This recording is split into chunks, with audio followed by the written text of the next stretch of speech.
dans Paroles de femmes. Alors pour avancer, une voiture a besoin d'essence et nous aussi pour avancer, eh bien on a besoin d'avoir des réservoirs qui soient remplis. Alors vous vous dites mais quel genre de réservoir, Annabelle, tu parles? Eh bien nous allons voir aujourd'hui nos différents types de réservoirs et comment aussi on peut les remplir, comment ils se vident et pourquoi ils se vident. Et peut-être que vous allez comprendre pourquoi vous sentez ce vide, cette sécheresse ou cette fatigue. Et je suis pour cela avec Stéphanie. Bonjour Stéphanie. Bonjour, bonjour les filles. Tu vas bien Stéphanie? Super bien. Toujours une joie, un plaisir, bonheur d'être avec vous. J'espère qu'avec Laure, on remplit bien ton réservoir aujourd'hui. Un de tes réservoirs, je le vide un petit peu, mais on va le remplir après. Donc Stéphanie, on est ensemble toute cette semaine. Et, toute cette saison. Oui, cette saison, c'est vrai. Bah, écoutez, si vous voulez, si vous pensez que Stéphanie peut rester une saison, allez-y, commentez. Oui, Stéphanie, une saison. Et donc Stéphanie, ouais, c'est ça, toute cette semaine, on est en train de voir comment on peut surmonter les blocages parce que comme tu l'as dit hier, on est tous passés par des moments où on a vécu des statu quo, où on vit un statu quo, pas forcément dans toute notre vie, mais ça peut être dans un domaine en particulier, on a l'impression que les choses n'avancent pas ou qu'on est à contre-courant, puis c'est vraiment désagréable comme sensation. Et autant, bah oui, il y a des temps où nous, on peut se sentir en statu quo, mais Dieu opère quelque chose, mais il y a aussi des fois où c'est vrai, un vrai statu quo. Et il y a des blocages qu'on doit surmonter. Et pour les surmonter, aussi les identifier. Et hier, on a parlé du passé. Le fait de rester dans le passé, de regarder dans le passé à cause d'une blessure, à cause d'une souffrance ou encore à cause d'un merveilleux temps qu'on a pu avoir dans le passé. On se dit, ce sera plus jamais aussi bien. Mais le Seigneur nous invite à avancer. Et aujourd'hui, on va parler des réservoirs. Des réservoirs. Et on repart à partir du même texte que je vous ai parlé dans Philippiens, en oubliant ce qui est en arrière, me portant vers ce qui est en avant. Et dans ce texte-là, Paul, il compare cette marche, en fait, je devrais dire cette course, exactement. Comment il veut nous propulser et il fait un parallèle avec la course. Et vous savez, moi, Dieu parle de toutes sortes de façons. Et j'ai eu une grande révélation, moi, en début du mois de janvier. Et vraiment, là, à vos crayons, vous allez voir, c'est extrêmement profond. J'étais, comme beaucoup d'entre vous, moi, je fais toujours un jeûne de début d'année. Donc, dans ce jeûne-là, bien sûr, bon, je mange pas trop, pas du tout même.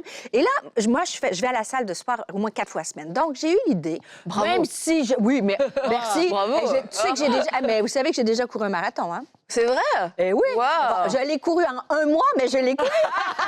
Non, mais écoute, vous riez, mais 42,5 km, il faut le faire quand même en 1 mois. Mais tout ça pour vous dire. Ouais, ben écoute, ça, c'est quelque chose que j'ai mis dans ma vie et je suis tellement fière de moi.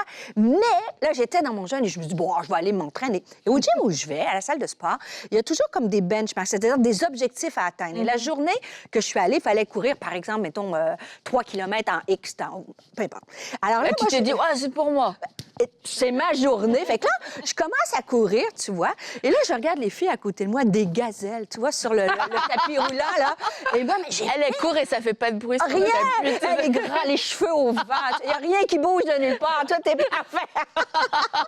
Bon, alors, tout ça pour dire qu'elle court. Mais moi, je suis essoufflée, je suis fatiguée. Mais je me suis dit, j'atteindrai jamais mon objectif. Donc là, quand je suis revenue dans ma voiture, je me suis arrêtée, mais je me suis dit, mais pourquoi je n'ai pas été capable d'atteindre mon objectif?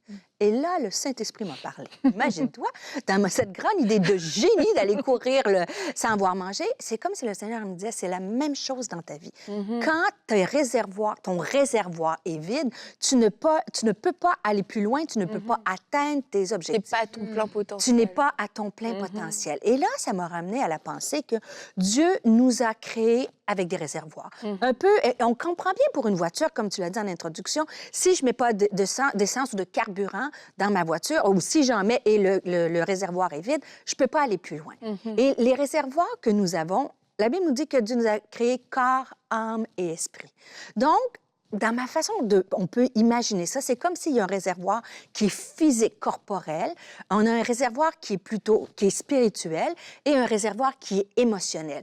Et ça va dans la base aussi du christianisme, quand le docteur de la loi va demander à Jésus, hein, quel est le plus grand commandement? Tu aimeras ton Seigneur, ton Dieu, de toutes tes forces, de tout ton cœur, hein, et ton prochain comme toi-même. Tu vois l'idée d'aimer Dieu, s'aimer soi-même et aimer les autres. Donc, il y a ces trois réservoirs-là. Et si j'ai emmené 3 vases ici, alors la chimiste en moi, la docteure, va vous faire une petite démonstration bien simple. Voilà, tu as 3 vases ici. Et en fait, il faut, dans ta vie, imagine que ce vase, et je fais un petit peu de... Voilà. Le premier vase, on va dire que c'est le vase spirituel. Le vase émotionnel et le vase qui est physique, j'ai appelé corporel. Donc, on va commencer par les choses faciles. On comprend bien que quand ton réservoir physique est vide, c'est difficile de te propulser. Et ça, on peut le voir dans plusieurs aspects. Comme tu as dit, j'ai voyagé beaucoup cette année et j'ai fait une longue tournée. Et quand je suis arrivée à la maison, j'ai dit, ça va être parfait, je vais me reposer, ainsi de suite. Et là, je commence à faire mes tâches, à faire mes temps de prière.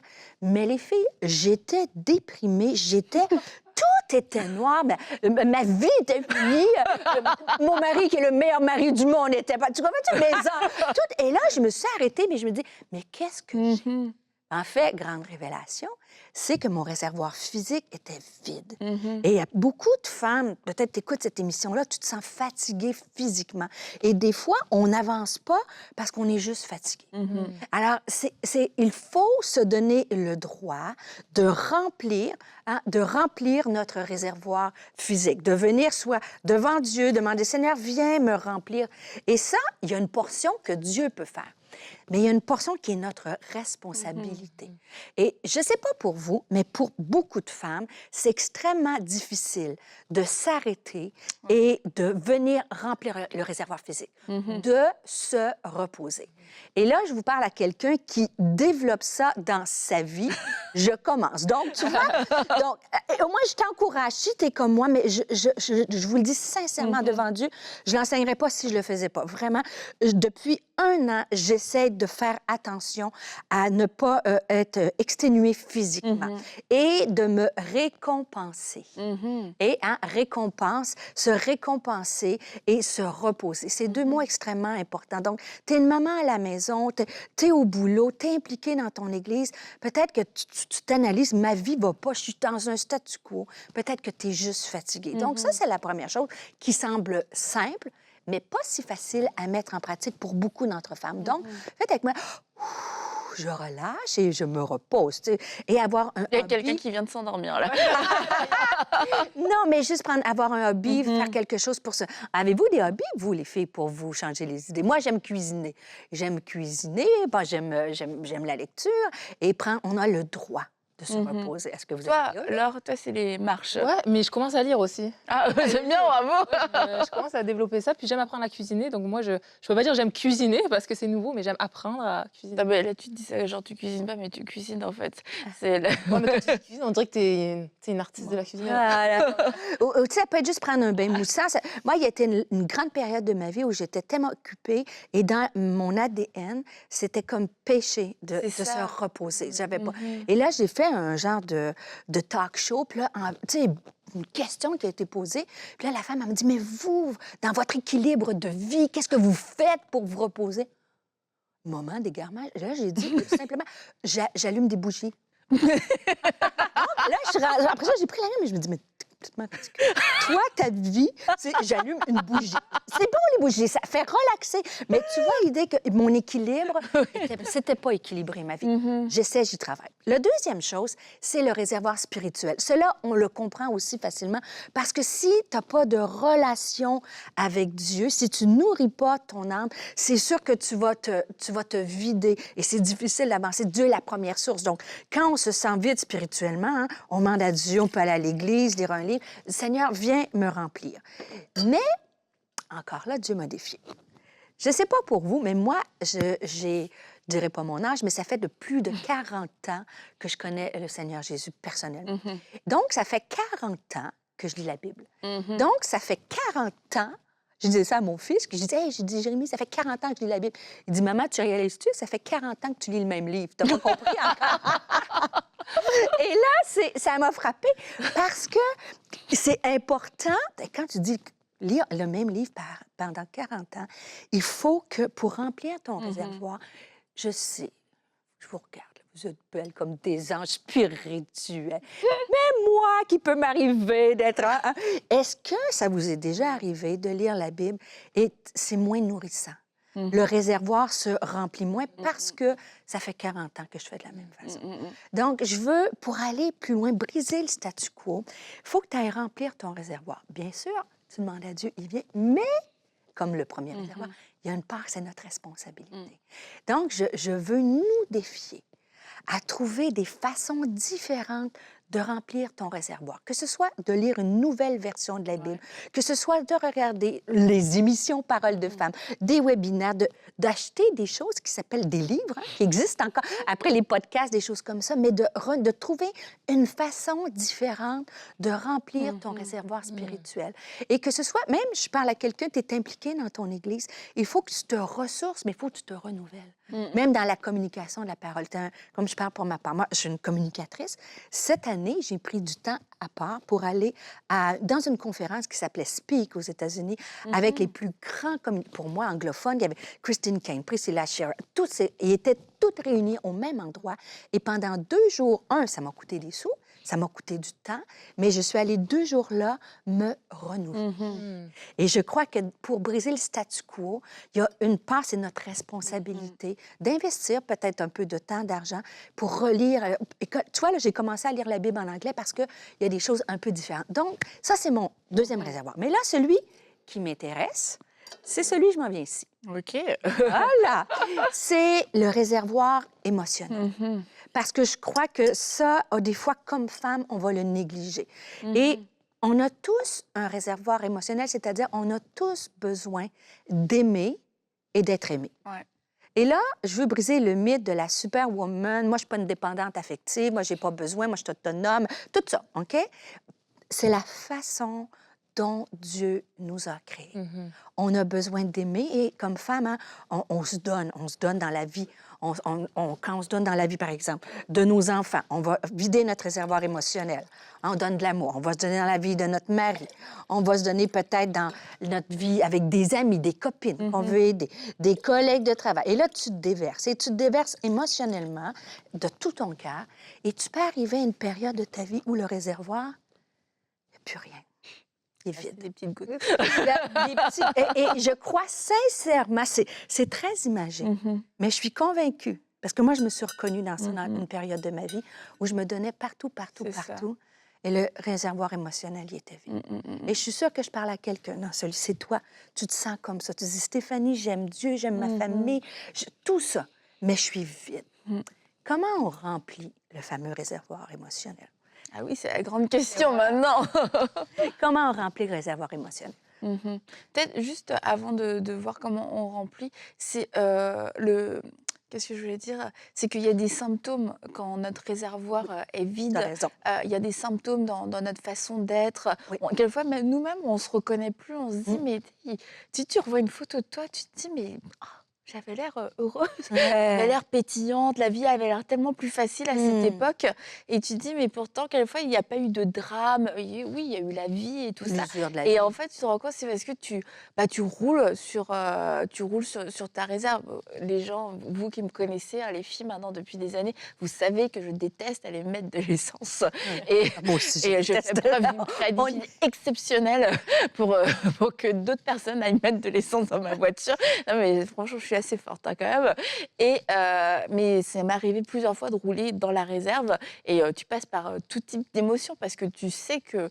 Et tu reconnais... Mais je suis tombée en panne d'essence. Ça m'est arrivé du coup de temps en temps. Pas souvent, vu le nombre de fois où j'ai roulé dans la réserve. Mais en fait, c'est qu'à un moment, tu roules. Puis tant que tu roules, c'est comme tu dis, bah, ça va. Ouais. Et en fait, hop, à un moment donné, le volant se raidit et hop, tu peux plus avancer. Et là, tu peux vraiment plus rien faire. Encore une petite goutte peut-être, une petite goutte. Et non, là, il n'y a plus rien à faire. Mais il y a eu les alertes avant, il y a eu le petit machin qui s'est allumé, il y a tout qui t'indique 0 km encore à parcourir. Mais tu continues. Et quelquefois, on est comme ça dans notre vie. On continue jusqu'à ce qu'il y ait encore un peu de mouvement. Ouais. Et puis, d'un seul coup, boum, ça s'arrête.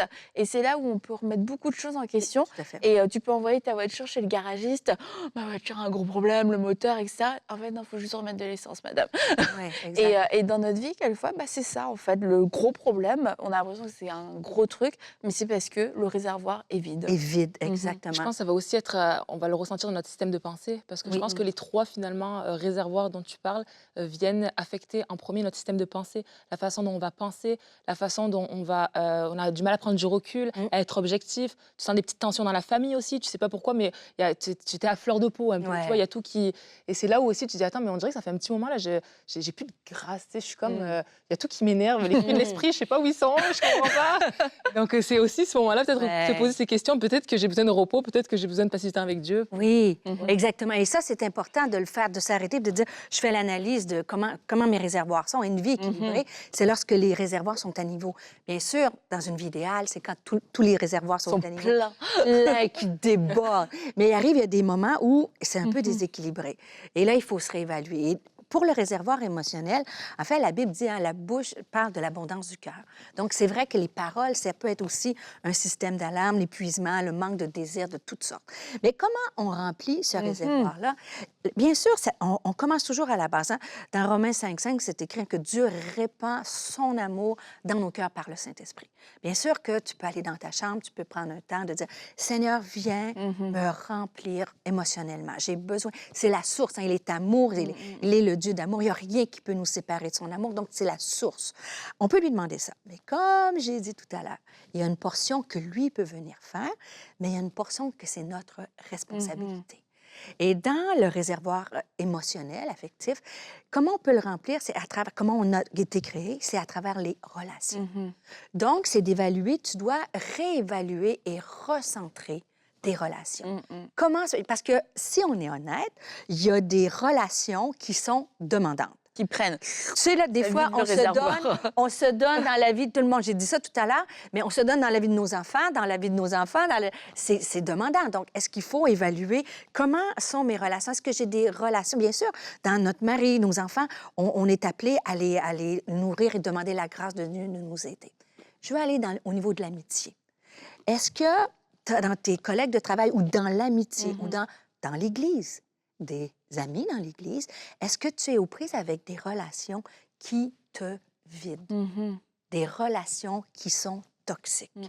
Et ça, c'est important de dire pour un certain temps, pour remplir mon réservoir affectif, je vais faire attention à certaines relations qui sont pas très bonnes pour moi. Je vais peut-être vous surprendre. Peut-être que vous allez être d'accord. Allez. Il y a peut-être quelques années, je n'aurais pas enseigné ça. Mais aujourd'hui, je l'enseigne et je l'assume. Et tu l'assumes. Et je l'assume. C'est la beauté d'avancer en sagesse. Et cette année, j'ai réalisé, j'ai vécu, je n'irai pas dans le détail parce que c'est très personnel, dans le cadre de ma famille élargie. Je ne cherchais pas à comprendre. Et il y a eu une relation, parce que tu sais, je veux que tu sois capable de t'identifier, mais je veux respecter la vie privée. OK. Alors, il y a eu une situation qui m'a blessée vraiment avec une personne et c'était vraiment, vraiment pas bien. OK? Et cette personne-là, ça a créé des conflits. Et pendant un certain temps, comme chacune d'entre nous, j'ai dû aller au Seigneur et dire, Seigneur, aide-moi à pardonner. Ça m'a fait mal, demander le pardon. Et je pense que sur le processus, le cheminement du pardon, parce que vous savez que c'est un cheminement, je suis arrivée à libérer cette personne-là. Pas à tout oublier, mais à la libérer. Et bien, le Seigneur, la pensée qu'il m'a dit, tu peux la libérer, mais il m'a comme donné le droit pour un certain temps. Tu sais, ça, mettons que c'est moi, je suis le centre de mon cercle, de prendre cette personne-là et de l'éloigner de mon cercle, de la sortir du cercle pour que je puisse être remplie émotionnellement. Parce que cette personne-là me vidait, me blessait.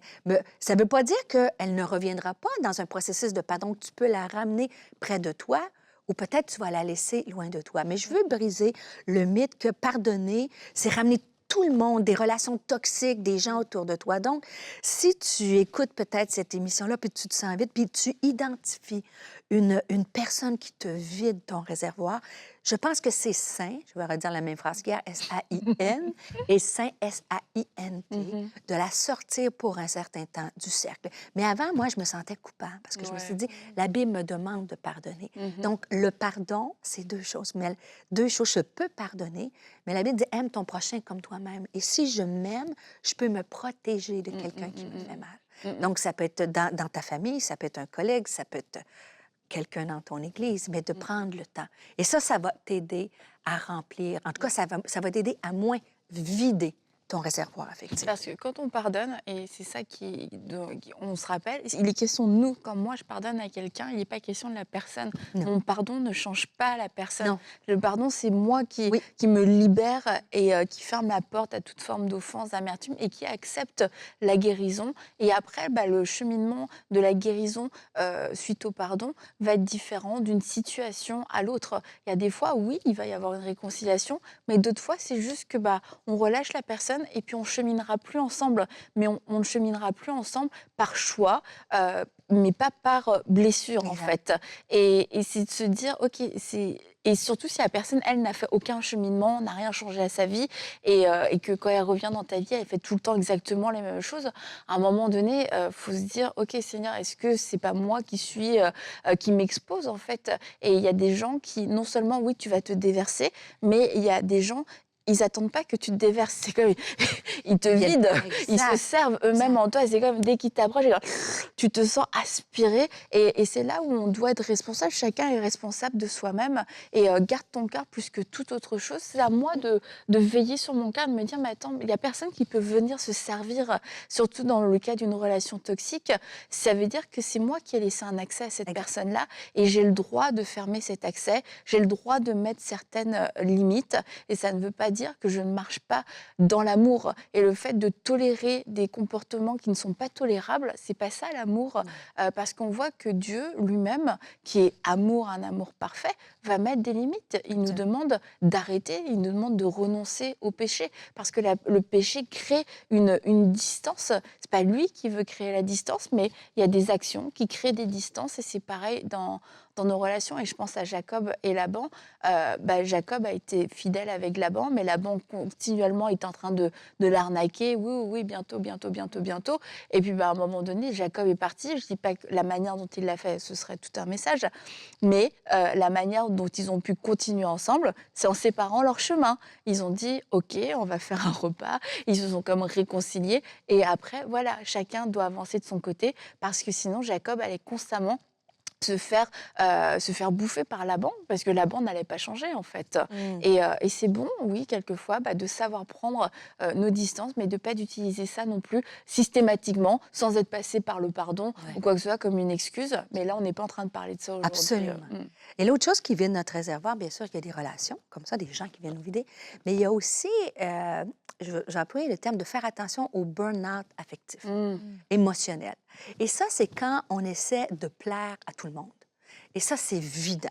Moi, dans ma vie, j'ai eu un arrière-plan de performance. Mon père est médecin et tout ce qui est le côté académique, performer, avoir de bonnes notes. Et c'est pour ça j'ai fait mon bac, ma maîtrise, mon doctorat, mon post-doctorat. Donc, mon père, tout le monde, quand j'étais jeune, mes parents écrivaient « On nous t'aimons beaucoup et nous sommes fiers de toi. Donc, moi, comment je remplissais mon réservoir affectif, c'était sur la performance. Imagine-toi le jour où j'ai laissé ma carrière scientifique, donc tout ce qui me nourrissait aussi de performance, et ça remplissait, et que pour mon père, ma mère était décédée à cette époque-là, et là, pour mon père, j'ai dû arrêter de me dire comment mon réservoir d'admiration, de fierté de lui, il va être rempli. Et finalement, le Seigneur, il m'a dit, tu sais, le fameux verset, « À qui veux-tu plaire? Veux-tu plaire aux hommes plus qu'à moi? » Et je me suis rendu compte à ce moment-là que je faisais beaucoup de choses au niveau de la performance, et quand je performais, j'étais aimée. Et là, il a fallu que je revienne. Tu te sentais aimée aussi. Je me sentais aimée quand... Et tu vois, en faisant ce geste-là de quitter ma carrière, bien, tu sais, mon père, bon, il est venu à l'église, tout ça, il a accepté le Seigneur sous mon ministère à moi. Oh. Et à la fin, quand il m'a entendu prêcher, il dit, c'est tellement beau, je suis tellement fière de toi. Wow. Et là, il était fier de moi, non pas pour mes performances scientifiques, mais pour ce que je faisais pour Dieu. Et je me suis dit, c'est bien plus important de plaire à Dieu que plaire aux hommes. Et quand tu plais à Dieu, bien sûr, les hommes vont venir remplir ton réservoir. Mais peut-être, je ne sais pas vous, mais moi, ça m'arrive encore des fois. Tu sais, il y a des gens, il va arriver... Moi, quand j'étais dans mon ancienne vie en sciences, des fois, il y avait une réunion de bureau et là, j'en mets des gâteaux, des scies, des mousses. Tu vois, des fois, on donne... Je dis pas de ne pas être généreux. Il faut regarder le motif. Des fois, on fait beaucoup de choses. On va dire des paroles gentilles, on va flatter, pour pouvoir remplir notre réservoir. Et cette semaine, on va parler de l'authenticité. Ouais. Mais ce qui vide les filles, c'est quand on essaye de plaire.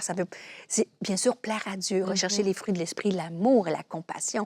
Et là-dessus, les gens vont venir. Mais pas le faire pour... Vous comprenez l'idée à l'inverse de dire, je vais tout faire ça pour que mon réservoir soit rempli. Et ça, c'est important de s'arrêter puis de réfléchir. Comment je remplis mes réservoirs physiques, spirituels et surtout particulièrement émotionnels. Et tu disais, tu sais, quand on veut plaire aux gens, en fait, là, c'est l'inverse. C'est nous qui allons nous servir chez les autres. Et c'est nous qui devenons... Oui, t'as raison. Qui devenons drainants. Très parce bon, qu'on va t'as se raison, servir Annabelle. chez les autres. Très, très vrai. Regarde tout ce que j'ai fait de bien. Dis-moi quelque chose de gentil, s'il te plaît. Ouais. Viens remplir mon réservoir. Mais tu vois, quand on l'a pas, par contre, comment le vide, Ah ouais, ça crée tout un vide. Donc, c'est pas la façon saine de le remplir. Mais ça veut dire qu'il manque aussi quelque chose au niveau spirituel, du coup. Oui. Parce qu'on va chercher chez les autres ce que Dieu seul peut nous donner Oui. aussi. Donc, c'est quand on est dans cette relation avec Dieu continuelle, constante, qui va pouvoir justement remplir ça, puis remplir tout ce dont nous avons besoin, l'amour dont nous avons besoin d'une façon équilibrée. Et on va pouvoir après déverser chez les autres aussi de façon équilibrée. Donc. Et c'est pour ça que c'est important d'être en équilibre dans nos 3 réservoirs et pas laisser un réservoir se vider. Parce que, comme tu dis, comme une voiture, quand le réservoir est à eux, on ne peut pas avancer. Non. Je peux vous le dire. On devient dans le statu quo. Mais je savais pas ça que tu avais... Parce que moi aussi, je déteste mettre l'essence et je roule souvent à eux, mais ça m'est pas encore arrivé d'en manquer Non, mais moi, complètement. je vais au fond du fond d'un réservoir. Nombre de kilomètres encore qui je peux faire, 0. Et je pars de chez moi pour aller quelque part. Je dis, allez, je tente. Pourtant, je suis pas très aventurière, mais là, tellement j'aime pas mettre de l'essence. Mais peut-être juste en quelques secondes, est-ce qu'on peut prier juste peut-être pour une femme qui se sent... Tu sais, on rigole, puis l'humour, ça fait passer, ça donne une image, tu sais, que peut-être quelqu'un est vide aujourd'hui. Juste quelques secondes et je te laisse conclure, Annabelle. Seigneur, je te remercie, Seigneur, parce que tu nous as créés corps, âme et esprit. Et dans ce simple moment, Seigneur, je viens avec l'autorité que tu me donnes, Seigneur, avec la compassion et de demander, Seigneur, de venir remplir quelqu'un aujourd'hui, une femme, une personne, quelqu'un qui a besoin, Seigneur. Viens déverser ton amour dans son cœur. Viens, Seigneur, l'inonder, remplir le réservoir, que ce soit physique, spirituel ou émotionnel, Seigneur. Tu vois cette personne, tu l'entends, Seigneur, et aujourd'hui, tu agis dans sa vie, Seigneur. Et je te dis merci à l'avance que tu vas venir transformer, propulser des femmes aujourd'hui. Amen. Merci Stéphanie. Et j'aimerais aussi vous inviter pour évaluer vos relations. Si vous remplissez des verres et des verres et des pichets chez quelqu'un, mais que cette personne ne donne que quelques gouttes et que vous dites à chaque fois « Ah, mais c'est bon, ça m'a rafraîchi », il y a un déséquilibre dans la relation. Alors, ça ne veut pas dire que cette relation doit être... on doit terminer cette relation, mais peut-être qu'il faut y avoir une conversation où nous-mêmes nous remettre en question et nous dire « Peut-être j'investis trop dans cette relation parce que j'ai trop d'attentes, parce que je ne comprends pas notre niveau d'intimité. » Donc, de pouvoir remettre les choses avec l'aide du Saint-Esprit au clair, parce que ça va devenir une souffrance dans le temps et parce qu'on quémande quelques petites gouttes et puis on s'en satisfait. Mais Dieu veut remplir vos réservoirs de façon abondante et votre réservoir émotionnel aussi à travers des personnes qui vont vous aimer, qui vont sincèrement vous aimer, qui veulent votre bien, qui sont capables de vous célébrer, qui sont avec vous dans les bons et dans les mauvais jours. Alors que Dieu puisse vous amener de bons amis, que vous puissiez aussi avoir l'intelligence de pouvoir les reconnaître et de pouvoir les garder et de pouvoir développer avec eux des relations saines et saintes. Et, oui. Et demain, on va continuer avec Stéphanie, on se retrouve et puis on va parler de l'authenticité. Alors à demain dans Parole de Femme.